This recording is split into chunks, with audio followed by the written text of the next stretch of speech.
Morning में मैं 2.5 घंटे पहले उठ जाता हूँ जिम जाने से पहले।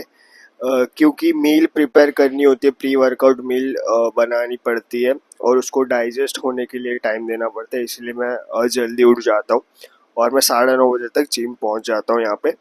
और बहुत बढ़िया तगड़ा वर्कआउट था आज का, बैक का। बहुत ही अच्छे से ट्रेन किया था बैक को और फिर लास्ट में बाइसेप को भी ट्रेन किया था। सारी एक्सरसाइज के मेरे 4 4 सेट है और वेट भी मेरे हिसाब से हैवी होता है।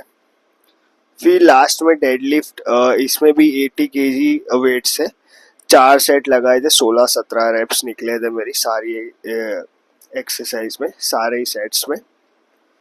तो अहमदाबाद आके मैं पूरा मेरा वर्कआउट शुरू करूँगा और अच्छे से मैं मेरी डाइट भी दिखाऊंगा वीडियोस में, क्यों तो जिसको भी फैट लॉस करना है उसके लिए बहुत हेल्प रहेगी। तो फॉलो नहीं किया अभी तक तो ज़रूर से फॉलो कर लेना। जो भी देख रहा है वो उनको बहुत हेल्प मिलेगी fat loss, during fat loss, जो फैट लॉस कर रहा है। तो रील में पूरे दिन की मेरी मील नहीं है, कुछ कुछ मील्स ही मैंने डाली है इसमें।